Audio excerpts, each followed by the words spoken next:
propose maintenant de faire un petit peu comme on fait au Palais Royal ou les dîners avec Proust. Par exemple, on a ici Philippe Borel qui va présenter quelque chose.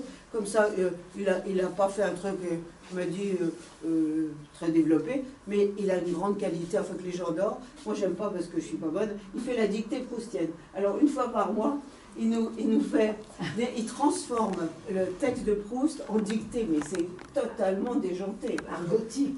Argotique. Et puis pas forcément argotique. Non, des termes anciens. Plus du patois, plus enfin mais des mots La un peu au francophonie. bataillon. Et il est très fort parce qu'il fait toutes les dictées de la région. Hein. France, c'est Tu gagnes quelquefois, non? Ah oui, j'arrive de gagner des prix. Non, on gagne rien. Mais, Il n'y a rien à gagner, mais on voit c'est très amusant. C'est parce que Bernard Pivot est mort. Je dis, maintenant, c'est Philippe qui a organisé les dictées proustiennes. Voilà. Alors, ce soir, si vous voulez bien, il va commencer un peu à raconter l'histoire de Proust et Vermeer. Pourquoi? Ça sera suivi d'une de nos vedettes, elle aime bien qu'on le dise, de nos très bonnes, très bonnes, ben je le dis, parce qu'il y en a des, nous à nos parcours au Palais Royal, il y en a qui récitent très bien, dont elle, Philippe, et d'autres très mal, comme Léla et moi. Moi, je filme. Ou Martine, enfin, il y a tous les niveaux. Alors, elle va nous lire après donc, La mort de Bergotte, et pourquoi Proust a été inspiré par ce tableau, et qu'est-ce que ça lui a inspiré. Et après, on fera notre petit impromptu avec ceux qui voudront jouer les collégiens. Et moi, à chaque fois qu'il y aura un numéro, je donnerai un numéro. Et sur votre liste, vous verrez, je suis le numéro 1, donc c'est moi qui crée. Voilà. Non, parce qu'une fois, je l'ai fait avec les créateurs. C'était vraiment un capharnaüm, enfin tout le monde. C'était les crés dans tous les sens. Là, j'ai appris l'organisation. Voilà. Alors, peut-être que Philippe peut nous raconter.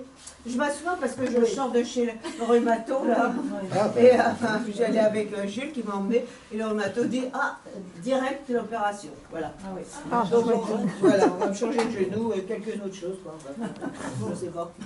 Non, mais apparemment, ça commence par le genou. Donc, je suis très contente de cette idée. Alors, je m'assois, excusez-moi. Alors, Philippe, tu commences? Oui, donc je vais présenter Proust et puis ce tableau et Vermeer en général. Hein. Quelques éléments chronologiques et biographiques rapides, hein, on va pas vous ennuyer trop longtemps. Donc, Proust, en mai 1921, Proust a visité l'expo de peinture hollandaise qui était au Jeu de Paume avec Jean-Louis Vaudoyer. Voilà. Qui était Jean-Louis Vaudoyer? Il n'est pas forcément très connu, hein, un peu oublié aujourd'hui. 1883 à 1963, c'était un écrivain et un critique d'art. Et Proust et lui sont amis depuis 1910, ils se voient, ils correspondent, voilà, sur des sujets artistiques, hein, notamment. Voilà. Et donc, c'est lui qui a rédigé un article sur l'exposition dans l'hebdomadaire L'Opinion. Voilà, et dans cet article, il attire l'attention justement sur ce fameux petit pan de mur jaune. Et voilà, c'est ce que Proust lit cet article, évidemment, et est très intéressé et a écrit à Vaudoyer pour lui demander de l'accompagner au Jeu de Paume pour voir l'exposition qu'il la voit tous les deux. Et c'est là que Proust a un malaise devant ce tableau. Et bon, un malaise moins grave que celui de Bergotte, hein, qui en meurt, il mourra qu'un an et demi après. Proust, enfin, ça lui a inspiré la mort de Bergotte. Voilà, donc dans La prisonnière. Et concernant l'admiration de Proust pour Vermeer, il a écrit à Vaudoyer en mai 1921, justement, je cite, « Dès que j'ai vu au musée de la Haye la vue de Delft, j'ai su que j'avais vu le plus beau tableau du monde. » Donc voilà, l'origine de l'expression vient de là, dans une lettre de Proust à Vaudoyer. Et concernant Vermeer en général, Proust, dans une autre lettre à Vaudoyer, disait que depuis que ses 20 ans, Vermeer est pour lui son peintre préféré. Voilà. Donc Vermeer est son peintre préféré et ce tableau est le plus beau tableau du monde pour Proust. Et en plus, à chaque fois qu'il y a une exposition de Vermeer dans le monde, ça existe. Et c'est comme ça, la première fois que je l'avais vu à la télé quand j'étais en Amérique, elle dit on ne peut pas parler d'une exposition de Vermeer sans parler de Proust et ce tableau-là. Et pourtant, quand même le plus connu de ces tableaux de Vermeer, vous savez bien, c'est La jeune fille à la mer, dont on dit que c'est la... Non, le tableau a été relevé par la littérature. Oui, bah exactement. Non, mais c'est pour les amateurs de Proust, bien sûr. Mais pour la est plus connue, et on dit c'est la Joconde du Nord. C'est ça, elle est, paraît-il, d'après des sondages, le deuxième tableau le plus apprécié. Ça a été repris par tellement d'auteurs. Voilà. Oui, oui. Bah, nous ici, on en a entre nous. Oui, c'est ça. Non, mais oui, je vois que vous aimez bien celui-là. C'est la lumière, c'est la lumière. Ah bah oui.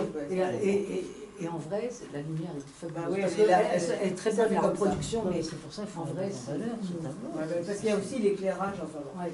Et donc dans le petit ouvrage que j'ai écrit, Le plus beau tableau du monde, il y a en particulier l'intervention d'un éclairagiste qu'on a rencontré et qui nous a expliqué comment on choisissait, c'est tout un métier, un artisanat très précis, l'éclairage dans les expositions. Hein. Oui. Et vraiment, ça fait beaucoup de différence. Hein, si tu veux un truc. Il nous a montré, c'est dommage qu'on n'avait pas un petit rond de lumière. Alors il montrait avec du bleu, du jaune. Enfin, on voit, c'est pas du tout pareil. Enfin, pas du tout, ça. C'est vraiment important pour respecter la nature du tableau. Voilà. Alors maintenant, on va passer. J'ai juste un petit mot de complément de ce qu'a dit Philippe. J'ai su, je ne me rappelle plus où, mais en tout cas c'est attesté, que Vermeer a mis 6 mois pleins, continu, à peindre ce tableau. C'est intéressant de savoir sur quelle durée de temps, je trouve. J'ai été très... On m'aurait dit qu'il avait mis une semaine, j'aurais dit, ah bon, voilà, c'est 6 mois. Et d'ailleurs, quand on va à Delft, maintenant, il paraît qu'il y a un endroit où on voit d'où il était. Il y a une chambre qu'on loue sans doute très chère pour les imbéciles de touristes. Où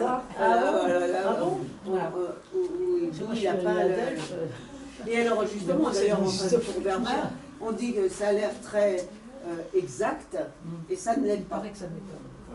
Alors, il a aplati certains trucs, il paraît que la lumière qui vient de là, elle vient de l'Est, de l'Ouest. Enfin, il a fait une composition, alors que ça a l'air d'être un truc qu'il avait, mais c'est pas vrai. Et puis aussi, il y a l'histoire de l'heure. Non, mais là, il y a... Oui, d'accord, enfin. Et le reflet dans l'eau. C'est discuté. Il y en a qui disent que c'est celui-là. Il y en a qui disent que c'est celui-là. Et il y en a qui disent qu'il n'y en a pas. C'est foutu de nous. Il y a des Moi, j'ai toujours pensé que c'était celui-là, effectivement. Ah oui, en principe, c'est celui-ci. Oui, en principe, c'est celui-là. Mais il y avait celui-là aussi. Si vous achetez mon livre, mais vous n'êtes pas obligé, je raconte, mais il y a des théories. Alors, les gens